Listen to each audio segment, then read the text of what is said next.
This morning, police in Maryland continue to search for evidence and a motive for the mass shooting inside a newsroom. Investigators say the suspect had a connection with the newspaper where he opened fire. One person is now dead and 4 others are injured after a stabbing in Paris. Thanks for joining me this morning. I'm Hunter Davis. It happened near the city's iconic Opera House. The attacker, who French President Emmanuel Macron called a terrorist, is dead, according to police. Sources also say the attacker was a Russian man, but police have yet to confirm that or any other details about the attacker's identity. I don't know, because 10 hours is an awfully long time. Let's try it. I think Kylie and I are going to attempt this. I think we can make it happen. We're going to play for 10 hours. Yeah, 10 hours. All right, here we go. Tune in at 8 o'clock to see if we make it happen. Y'all have a good one. Good morning. Thanks so much for joining us. I'm Hunter Davis. We're following some developing news out of South Carolina this morning. A train crash has left 2 people dead and dozens injured. And we've been telling you guys time and time again, it's cold out there. So kicking off some team coverage this morning, Kylie Capps is out experiencing those chilly temperatures firsthand.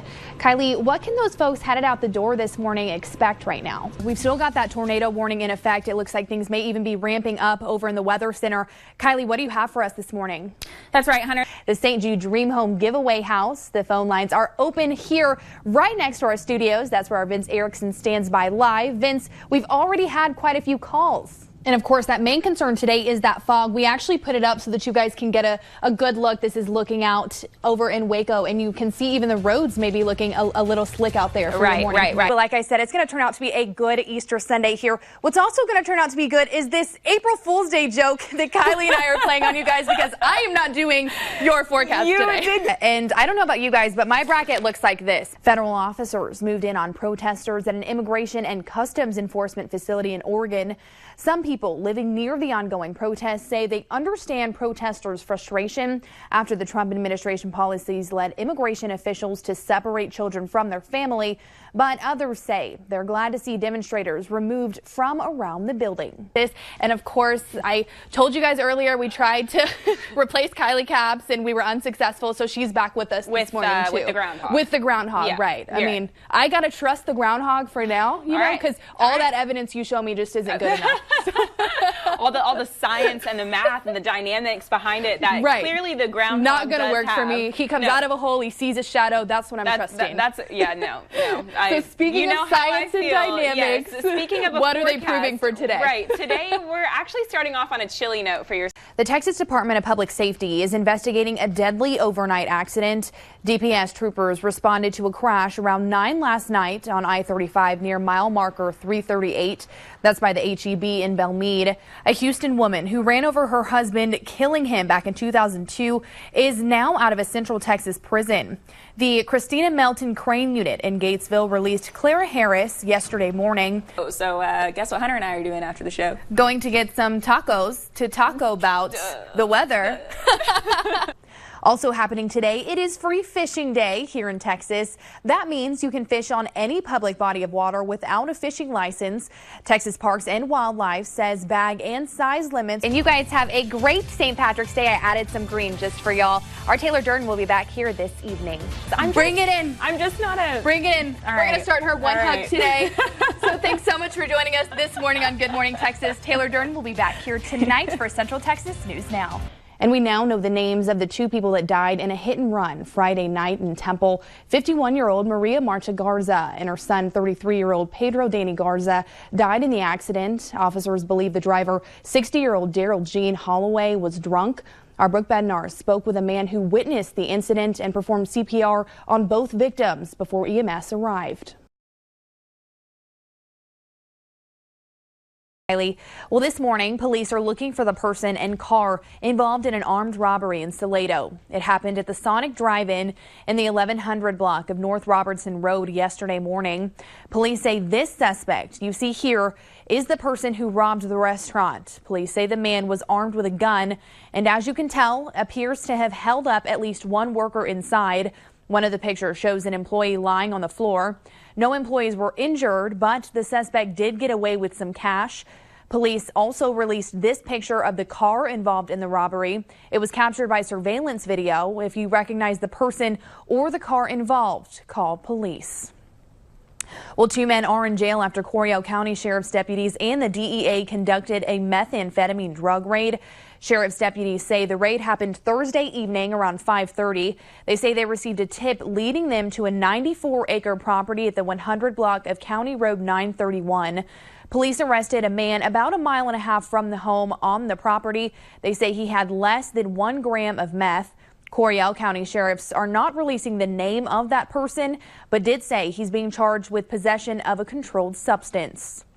Police also arrested James Allen Miller and charged him with tampering with evidence.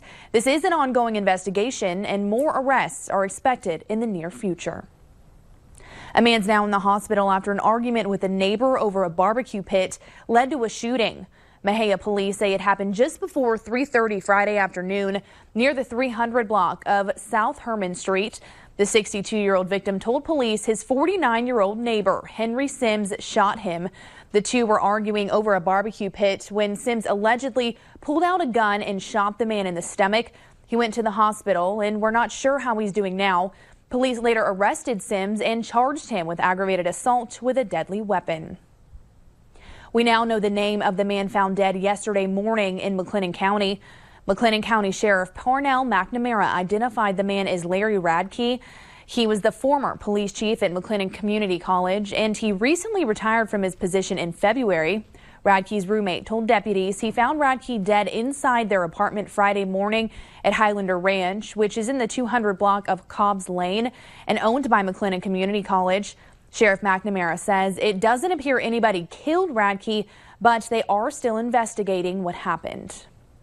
We also now know the names of the couple involved in a murder-suicide in Temple Thursday afternoon. Temple police believe the man, identified as 84-year-old William Booth, shot and killed his wife, identified as 83-year-old Ann Booth, before killing himself. Officers went to their home in the 2100 block of North 1st Street just after 3 Thursday afternoon on a welfare concern. Once they got there, they found them both dead. Police haven't released any other details on the case. Well, it's 8:05 now, which means Kylie Capps is back. And Kylie, I like how you tried to trick us when you said it's only going to be 98, so there'll be some relief. Right. Emphasis on the only. That's a huge change. A 19-year-old man is now in jail for a shooting in Temple back in April. U.S. Marshals and a number of other agencies arrested Deontay Spencer at a gas station in Marlin just before 2 yesterday afternoon. They then spent a good amount of time going through his car, but it's not clear what they found. Police say Spencer shot a woman at Wilson Ballpark in Temple back on April 27th. They say he and another man tried to force a woman out of her car. When she wouldn't do it, one of the men fired a shot through her window. The woman got hurt, but not badly. The 2 men got away before officers got there. Spencer is at least facing a charge of aggravated assault with a deadly weapon, but more charges could be coming. A man's in jail this morning after police say he punched and threatened a woman while she was driving in Woodway. Police are just now telling us they arrested 38-year-old Jorge Flores last Thursday. That's after he supposedly punched, threatened, and shifted a moving car into neutral while the victim was driving. Police say Flores also took off the victim's glasses and punched her in the jaw. She then pulled into the H-E-B parking lot off Woodway Drive. That's where police say Flores threatened to kill her if she left the car. The victim was able to get out of the car and run inside the store. Police say Flores tried to run after her, but someone stopped him in the parking lot. He then left, but officers were able to track him down and arrest him. He's now charged with assault, family violence, and unlawful restraint, both of which are felonies. A former Belton ISD substitute teacher is in jail after being accused of sending an underage boy inappropriate messages over Snapchat. Back in February, a 15-year-old boy told police that a woman reached out to him inappropriately on the popular app. Belton Police and Child Protective Services investigated and then got a warrant for Rachel Patino's arrest. Patino turned herself in to the Bell County Jail Friday morning. Patino's now charged with online solicitation of a minor. A man out of Moody is now sentenced to life in prison for sexually assaulting a Temple woman. A Bell County jury found Evan Basham guilty of aggravated assault Thursday. Basham was wearing a mask when he pistol whipped a woman in her garage and dragged her into her home back in November of 2016. He then tied her up, gagged her, and sexually assaulted her. Two men later went to the house to check on the woman. They stopped Basham from sexually assaulting her and held him there until police could arrive. We've got some more updates to that developing story out of New Jersey. We told you earlier in the show that there was at least one person dead and 20 others injured. We want to show you that cell phone video again. It may be a little hard to watch. These are just moments after a shooting broke out at an art festival in New Jersey. We now know 20 people, including a child, were injured, and a suspect was killed after gunfire broke out during the 24-hour arts festival in Trenton, New Jersey. We know 16 of those people that were injured suffered gunshot wounds.